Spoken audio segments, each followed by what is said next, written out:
Sir बोलिए।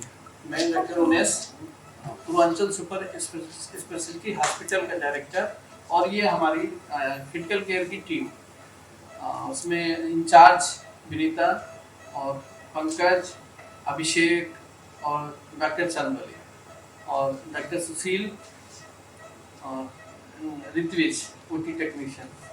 मैं आज ये पेशेंट के बारे में बता रहा हूँ और मैं सेंट्रल लाइन के बारे में बताऊंगा कि सेंट्रल लाइन लगाना क्यों चाहिए और कैसे लगाना चाहिए, क्या लगाने के फायदे हैं और क्या लगाने के नुकसान हैं।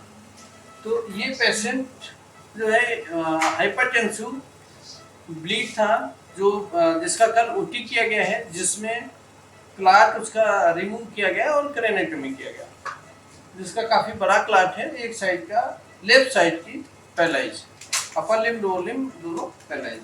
तो हम लोगों ने देखा कि इस पेशेंट को लॉन्ग टाइम तक रहना है, मल्टीपल प्रिक हो जाएंगे, बहुत सारे वेंटिलेटर लग जाएंगे, इसलिए दूसरा ये इनका हमको हाइपरटेंसिव है और इसलिए कार्डियक का सीपी मॉनिटर करना था, तो इसलिए सेंट्रल लाइन लगाना जरूरी होता है। जब भी पेशेंट ऐसे हों कि हाइपरटेंशन में है, शॉक में है, जिसका सीपी मॉनिटरिंग करना है, उसको सेंट्रल लाइन लगाना चाहिए। खाली वेंटिलेटर के लिए सेंट्रल लाइन नहीं लगाते। तो इंडिकेशन क्या क्या है? इंडिकेशन में यही आता है मेनली कि सेंट्रल लाइन लगाने के लिए हमारे पास अगर उसका बीपी कम है, बीपी बहुत ज़्यादा है, तो सेंट्रल लाइन लगाना चाहिए, या इजेक्शन फ्रैक्शन बहुत कम है, डीसीएमपी में पेशेंट है, उस सब में, इन सब में हम सेंट्रल लाइन लगाते हैं। सेंट्रल लाइन मोस्ट कॉमनली जो है ना आईजीबी मतलब इंट्राजुगुलर डालते हैं, सेकेंड में होता है सब क्लेवेंट डालते हैं। तो मोस्ट कॉमनली आईजीबी डालते हैं, लेकिन जिस पेशेंट में गर्दन नहीं मोड़ना है, क्रेनेक्टोमी की गई है, उसमें आईजीबी डालने में दिक्कत होती है, तो उसके लिए हम सब क्लेवेंट प्रेफर करते हैं, वहाँ पर सब क्लेवेंट डालते हैं। अब सेंट्रल लाइन डालते कैसे हैं? तो सेंट्रल लाइन लिए पहले तो उसको पेशेंट को सुपाइन पोजीशन में लेना है और हेड डाउन करना है, उसके बाद में उसको पेंट और ड्रैप करना है, उसके बाद में ये देखना है कि फिर उसके बाद में हमको लोकल देना है।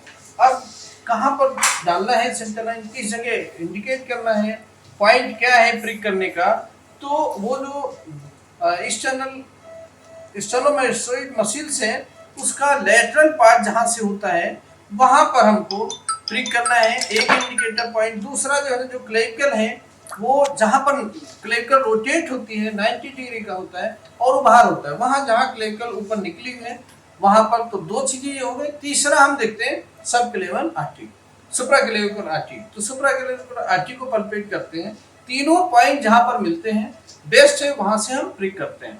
प्रिक जब करते हैं तो प्रिक करने के टाइम क्लेविकल हीट होती है, क्लेविकल के नीचे से हमको उसके अपोजिट शोल्डर की तरफ जाना है, और प्रिक का ये ध्यान रखना है कि पेशेंट कितनी मोटी है। बहुत अगर मोटी पेशेंट है तो लगभग 4-5 सेंटीमीटर जाता है, अगर पतली पेशेंट है तो बहुत जल्दी ब्लड आ जाता है। तो ये ध्यान रखना है कि अगर बहुत अंदर चले जाएंगे तो क्या हो सकता है, न्यूमोथोरेक्स, तो न्यूमोथोरेक्स हो जाएगा। इसलिए आप जब उसको डालते हैं, प्रिक करते हैं, तो प्रिक करने के टाइम पे ध्यान रखना है हमको कि बहुत ज्यादा अंदर नीडल ना इंसर्ट करें, पहली बात। दूसरी बात, अगर जब ब्लड आ जाता है तो फ्री फ्लो ब्लड का होना चाहिए।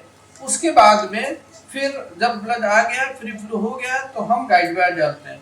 गाइड वायर डालने के बाद फिर नीडल को निकाल देते हैं। नीडल निकालने के बाद उसके ऊपर सेंट्रल लाइन डालते हैं और पहना देते हैं। उसके बाद गाइड वायर को रिमूव करते हैं। फिर हम चेक करते हैं फ्री फ्लो आ रहा है कि नहीं आ रहा है।